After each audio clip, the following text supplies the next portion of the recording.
எல்லாருக்கும் வணக்கம். ரென்னா வீட்டு சமையலில் இன்றைக்கி ரொம்ப சுவையான இட்லி குருமா தான் பார்க்க போகிறோம்.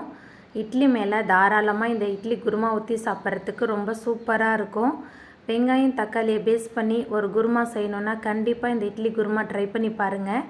இட்லிக்கு மட்டும் இல்லை, தோசை சப்பாத்தி எல்லாத்துக்குமே ரொம்ப சூப்பராக இருக்கும். குயிக்காக எப்படி செய்கிறதுன்னு வாங்க பார்த்துடலாம். இட்லி குருமா பண்ணுறதுக்கு அடுப்பில் கடாய் வச்சுருக்கேன். தாளிக்க தேவையான அளவுக்கு எண்ணெய் சேர்த்துக்கலாம். எண்ணெய் சூடானதுக்கு அப்புறமா இதில் பட்டை கிராம்பு ஏலக்காய்லாம் சேர்த்துக்கலாம். நம்ம சேர்த்த பட்டை கிராம்பு ஏலக்காய் எண்ணெயில் நல்லா பொரிய ஆரம்பிச்சிருச்சு. நீல வாக்கில் நறுக்குன 2 பெரிய வெங்காயம் சேர்த்துக்கலாம்.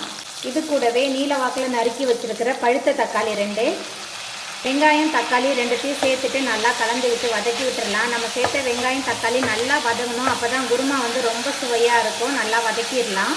வீட்டில் உள்ள வெங்காயம் தக்காளி 2யும் பேஸ் பண்ணி குயிக்காக ஒரு குருமா செய்யணுன்னா கண்டிப்பாக இந்த குருமா ட்ரை பண்ணி பாருங்கள். இட்லி, தோசை, அதுக்கப்புறம் சப்பாத்தி எல்லாத்துக்குமே ரொம்பவே சூப்பராக இருக்கும். நம்ம சேர்த்த வெங்காயம் தக்காளி 2மே நல்லா வதங்கி வந்ததுக்கப்புறமா இதில் 1 டேபிள் ஸ்பூன் அளவுக்கு இஞ்சி பூண்டு விழுது சேர்த்துடலாம்.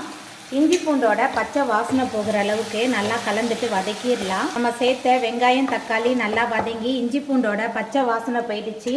அதுக்கப்புறமா இதில் மசாலா தூள்லாம் சேர்த்துக்கலாம். குழம்பு மிளகாய்த்தூள் 4 டேபிள் ஸ்பூன் சேர்த்துருக்கேன். உங்கள் காரத்துக்கு தகுந்த மாதிரி சேர்த்துக்கோங்க. இது காரசாரமாக ரொம்ப சூப்பராக இருக்கும்.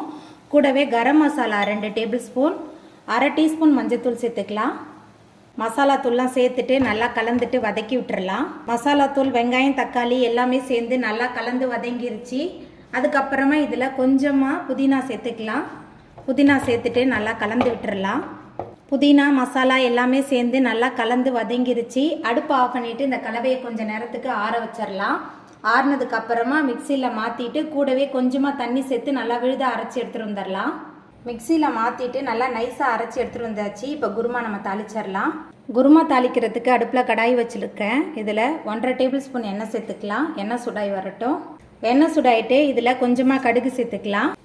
கடுகு நல்லா பொரிய ஆரம்பிச்சிருச்சு. நம்ம வதக்கி மிக்சியில் சேர்த்து அரைச்ச விழுது சேர்த்துக்கலாம்.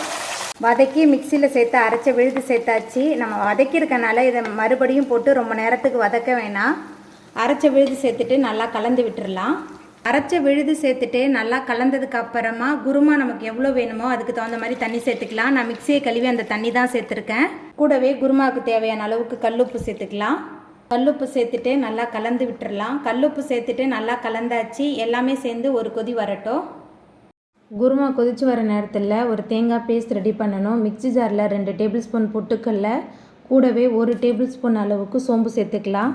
இது கூடவே 1/2 மூடி தேங்காய், பொட்டுக்கடலை, சோம்பெல்லாம் சேர்த்தாச்சு. மிக்சியில் 2 ஓட்டு ஓட்டிட்டு அதுக்கப்புறமா கொஞ்சமாக தண்ணி சேர்த்து நல்லா விழுத அரைச்சி எடுத்துகிட்டு வந்துடலாம். குருமா நல்லா கொதிக்க ஆரம்பிச்சிருச்சு. மிக்சியில் சேர்த்து அரைச்ச தேங்காய் விழுது சேர்த்துக்கலாம். கூடவே கொஞ்சமாக தண்ணி சேர்த்துக்கலாம். மேலால் கொஞ்சமாக கொத்தமல்லி சேர்த்துக்கலாம். கொத்தமல்லி சேர்த்துட்டு நல்லா கலந்து விட்டுடலாம். கொத்தமல்லி சேர்த்துட்டு நல்லா கலந்தாச்சு. எல்லாமே சேர்ந்து நல்லா கொதிச்சு வரட்டும். எல்லாமே சேர்ந்து நல்லா கொதிச்சு ரொம்ப சுவையான இட்லி குருமா சூப்பராக ரெடி ஆகிட்டு. இந்த ருசியான இட்லி குருமாவை நீங்களும் உங்கள் வீட்டில் செஞ்சு பாருங்கள். இந்த வீடியோ உங்களுக்கு பிடிச்சிருந்தா லைக் பண்ணுங்கள், ஷேர் பண்ணுங்கள், கமெண்ட் பண்ணுங்கள், சப்ஸ்கிரைப் பண்ணுங்கள். அப்படியே பக்கத்தில் உள்ள பெல் பட்டனையும் கிளிக் பண்ணிடுங்க. தேங்க்யூ.